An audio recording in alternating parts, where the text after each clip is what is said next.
뉴 원리 통계학 이원우입니다.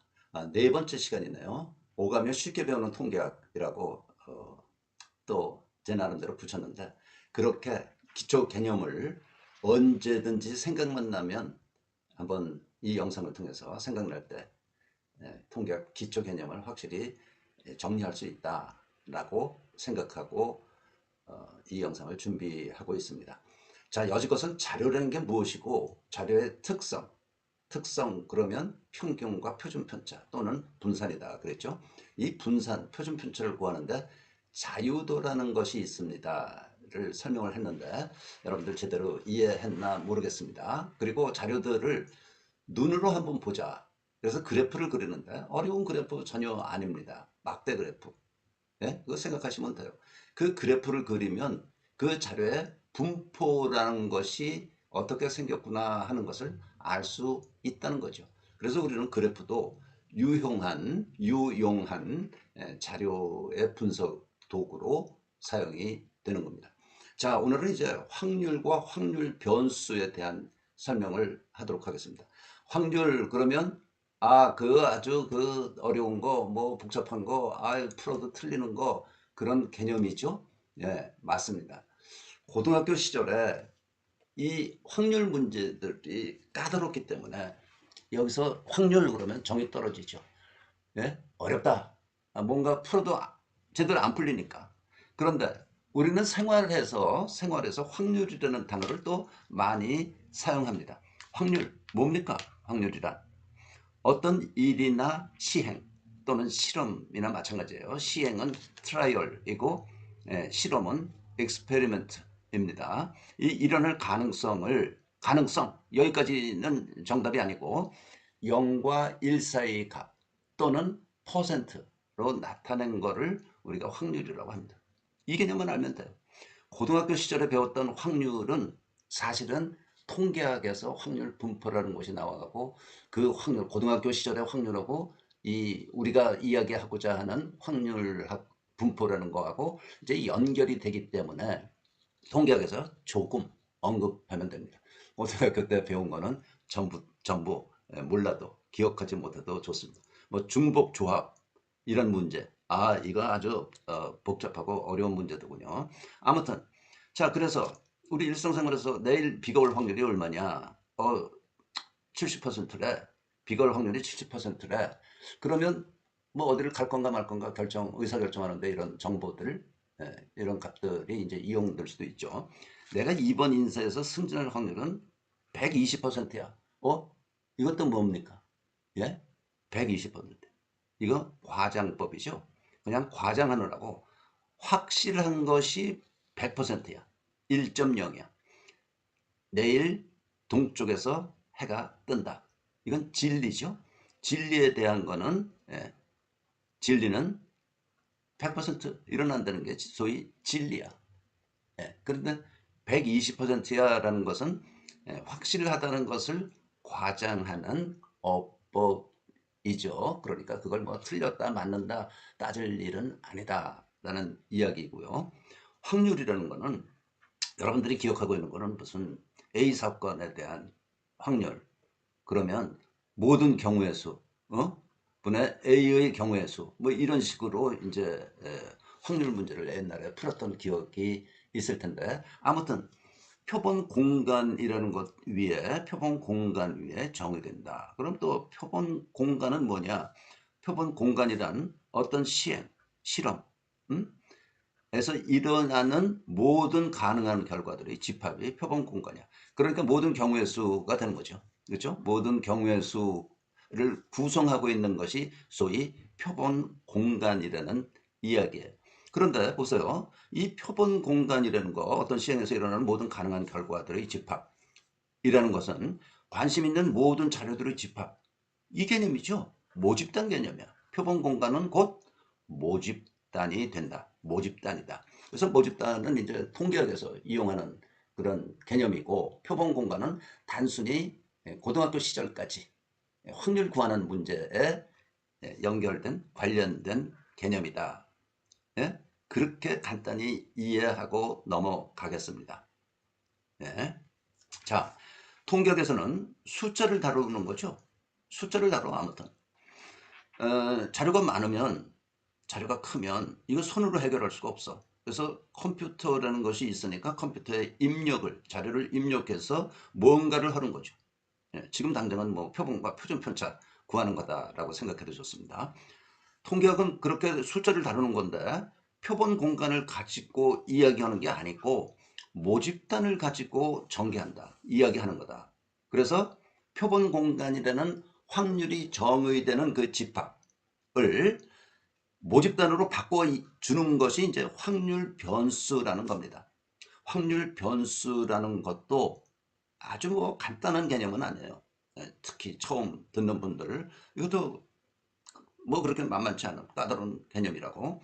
확률 변수는 표본 공간 내의 각 부분 집합을 어느 한 점이든 한 값이든 여러 경우든 합한 거, 각 부분 집합을 실수로 바꿔주는 기능을 하는 게, 역할을 하는 것이 확률 변수입니다.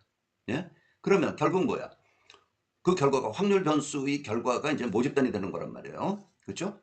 표본 공간 내에 각 부분 집합을 실수로 바꿔주는 것이 확률 변수이기 때문에 모집단은 꼭 확률 변수 X로 표현되는 거야.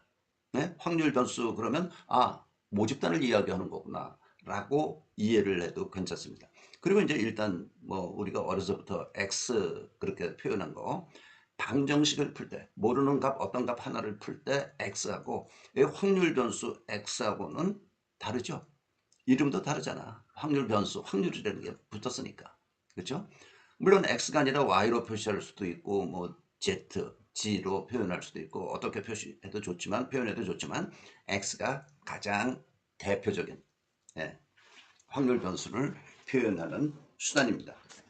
자, 그러면 여지껏 간단히 설명한 거를, 이제 실제로 한번 볼까요? 표본 공간, 샘플 스페이스라고 부르는데, 어떤 시행, 실험의 모든 결과들의 집합이야. 조금 아까 이야기했던 그거예요. 자, 예를 들어서 설명을 한번 해보죠. 동전을 던질 경우, 동전을 던지는 시행을 할 경우, 그 결과, 모든 결과는 뭐야? 앞면 아니면 뒷면이죠? 네? 앞면 아니면 뒷면이야. 그래서 앞면을 헤드에서 따와가지고 H로 표현하고, 뒷면은 테일, 뭐 다른 의미는 이제 꼬리 이런 거죠. 테일에서 따와서 T라고 표시하는 게 일반적이야. 그러니까 표본 공간은 HT가 되는 거야. 예? 여기 뭐 앞, 뒤 이렇게 써도 되지만 복잡하잖아요. 그러니까 간단하게 HT로 이렇게 표현한다고. 그러면 동전을 두 번 던지는 시행. 동전을 두 번 던지는 시행을 할 경우에는 HH, 앞면 앞면, HT, 앞면 뒷면, 뒷면 앞면, 뒷면 뒷면, 이렇게 네 가지가 나올 수 있죠. 그러니까 앞에 있는 첫 번째 들었던 것보다는 조금 더 양상이 복잡해졌어. 그렇죠? 이게 표본 공간이라고 말하자면, 아주 간단한 이야기를 하고 있습니다. 자, 동전이 아니라 주사위를 던질 경우, 동전과 주사위는 아주 간단한, 그 던지는 동전과 주사위 자체가 간단하고 누구든지 알기 때문에 자주 나오는 간단한 예죠. 표본 공간은 1, 2, 3, 4, 5, 6. 그죠? 눈금이 1인 경우에서부터 6인 경우 6개. 주사위를 두 번 던질 경우에는 앞에서와 마찬가지로 11, 12, 13, 쭉쭉 16. 그래서 어디까지? 66까지. 몇 개? 36개의 표본점을 갖는 그런 표본 공간이 되겠습니다. 그렇죠? 쉬운 예죠. 5번. 20대 남자들이 한 달 생활비에 대한 표본 공간. 예? 20대 남자들이 한 달에 얼마를 쓰느냐? 생활비 얼마냐? 이건 뭐예요? 뭐겠어요? 그 생활비를 X라고 표현을 하거나, 다르게 표현을 해도 돼. 네? 예.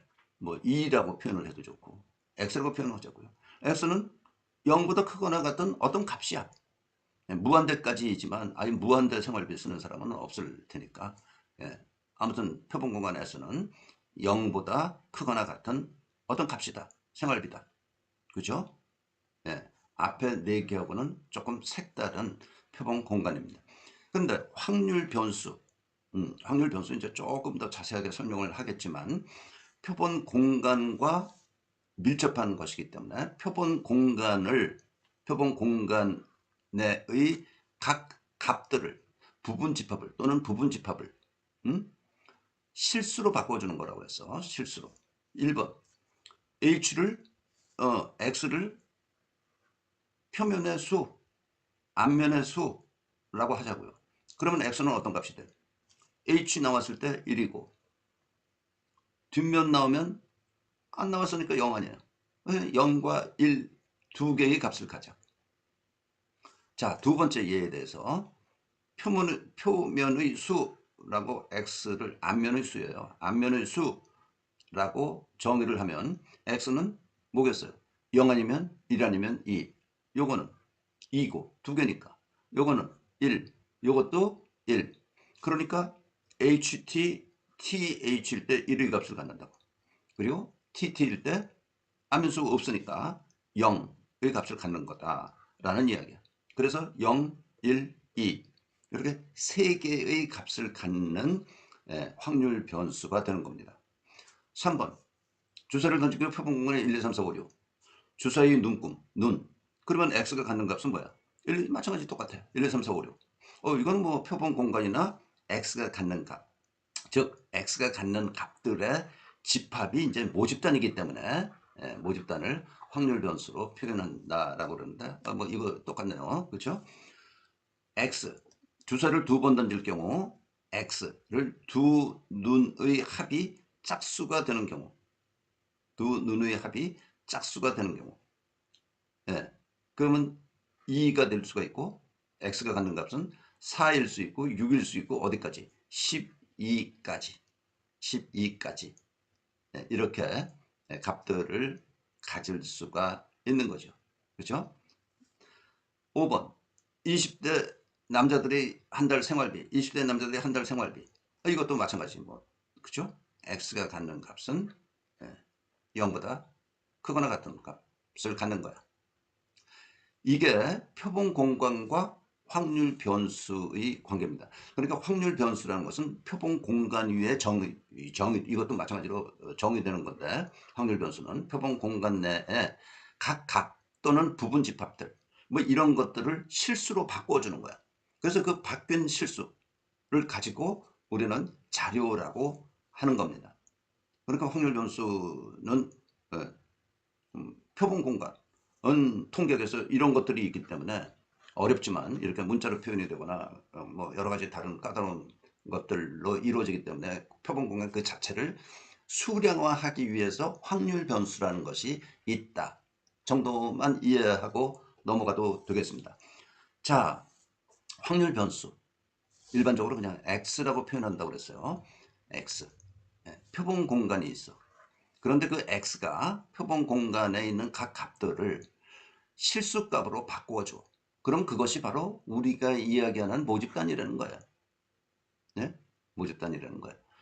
자, 앞에서 무슨 이거 한번 볼까요? 예. 이거 보면 4,400만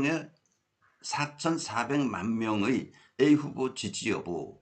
그러면 지지, 비지지. 어떤 사람도 지지, 어떤 사람 비지지, 비지지. 이런 것들이 뭐야? 4,400만 개가 있는 거야.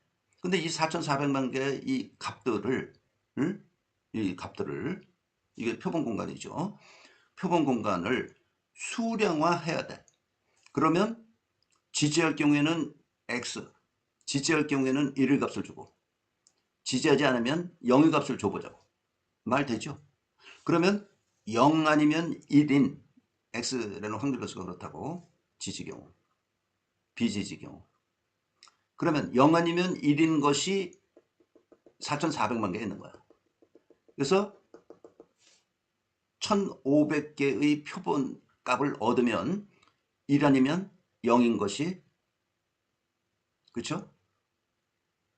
몇 개? 1,500개 얻어지는 거야. 그거를 컴퓨터에 입력하는 거야. 0 아니면 1인 것을.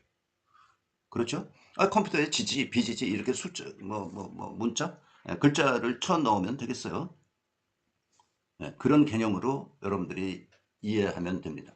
그게 이제 모집단, 조금 아까 이야기한 이 모집단들이 여기 쭉, 모집단의 값들이 쭉 얻어진다는 거예요. 말하자면 여기 조금 아까 들은 거는 지지, 비지지, 뭐 이게 지역별로 그러면 지역별로 뭐 나눠질 수도 있고 이런 것들을 아무튼 확률 변수 x로 해서 x가 1, 0 지지 경우 비지지 경우 1, 0의 값을 주자라고 약속을 하면 이게 이게 모집단이라는 거는 x 값들 1 아니면 0 값들이 쭉 이렇게 4,400만 개 있다는 거예요. 모집단. 여기도 4,400만 개, 여기도 4,400만 개. 그렇죠? 자, 다시 말하면 확률은 표본 공간 위에 정의되고 표본 공간은 확률 변수로서 모집단이 되기 때문에 모집단 위에 정의되는 확률은 확률 변수 x의 확률이고 이를 fx로 표현한다. 그러니까 확률이라는 거는 고등학교 때 많이 배웠던 거. P라고 보통 쓰죠. probability, P. 그게 똑같은 형태를 가지고 이리 오는 거야. fx로 표현하는 거예요. 여기 이제 하천자 x를 쓰기도 하고 안 써도 뭐 상관없습니다. 그래서 fx로 표현한다. 아시겠습니까? 표본 공간이 확률 변수로 확률 변수에 의해서 이렇게 실수값으로 바뀌면서 모집단이 되는 거다라는 이야기입니다. 자, 동전을 한 번 던질 경우 표본 공간은 S는 HT라고 그랬어. 표면, 앞면, 뒷면. 확률 변수 X를 앞면의 수라고 하면 X는 앞면일 경우에 1값을 주고 1값이 되고 뒷면일 경우에 0의 값이 된다. 그러면 확률은 표본 공간 위에 H에 대한 확률 0.5, 테일, 뒷면에 대한 확률 0.5. 그렇죠? 그러면 똑같다고. 네? X가 앞면의 수이기 때문에 F1, X가 1일 때의 확률은 0.5야. 이게 이거야. 그리고 X가 0일 때의 확률은 T일 때의 확률. 하고 똑같다. 이 이야기야. 표현만 이제 P는 버리고 F라고 표현한다는 겁니다. 물론 소문자 F입니다. 두 번을 던질 경우 표본 공간은 HHHT, THTT라고 해서 다 아실 거겠죠? 확률 변수를 앞면의 수라고 하면 X는 TT일 때 0, HT나 TH일 때 1. 하나니까 앞면이 1이란 말이야. HH일 때 두 개니까 2. 그렇죠? 0, 1, 2야. 그러면 TT일 때 4분의 1. 네 개가 다 똑같은 거니까 똑같은 경우니까 4분의 1. HT나 TH일 때 HT, TH 이거 뭐 말하자면 유니언인데 그런 용어도 쓰고 싶지 않아요. 그냥 연습 겸 삼아 하는 거니까 그 두 개니까 4분의 1. HH 이거 한 개니까 한 개니까 4분의 1. 그러면 X가 이 경우는 0인 경우야. TT 4분의 1. 하나만 있어. 앞면이. 그러니까 F1에 대한 확률은 2분의 1. 똑같죠? 또 X가 2일 확률은 4분의 1. 이거를 그래프로 그리면 이렇게 되는 거야. 자, 1번에 대한 그래프입니다. X가 0일 때 0을 여기에다가 그냥 놓았습니다. 여기다 놓으면 이제 F 이 종축하고 겹치니까 fx의 값이 이거죠. 0.5, 0.5. X가 0일 때 0.5, 1일 때 0.5. 그렇죠? 이거라고. 자, 그 다음에 이거는 두 번째 문제에 대한 그래프는 이겁니다. X가 0 아니면 1 아니면 2 값을 가져. 그렇죠? 0 아니면 1 아니면 2. 0일 때 확률 0.25. 0.25.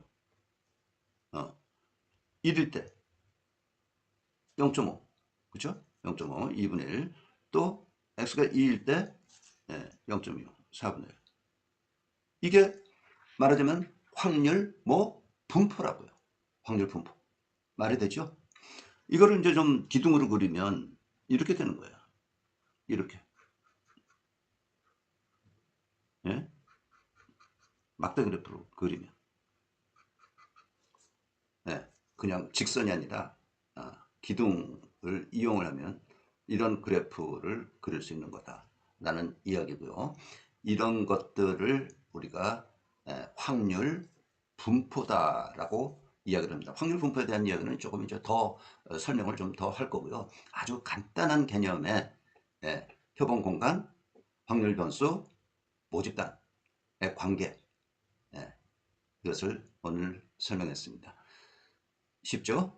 네, 이 정도 수준으로 나가려고 하는데 앞으로 조금 더 복잡하겠죠. 아무래도 조금 더 복잡하겠지만 잘 들어보시면 이게 이제 확률이라는 걸 배웠는데 이게 어떻게 통계학하고 연결되나? 오늘 이야기한 게 아주 간단하지만 그거야. 그걸 때문에 이제 확률이라는 것을 통계학에서도 조금 배우게 되는 거고 잊어버립니다. 이제 확률 그 자체. 고등학교 때 그 어려웠던 지긋지긋했던 확률은 떠나고 통계학적으로 무빙 하고 있는 중입니다. 자, 수고했습니다. 여기까지 하겠습니다.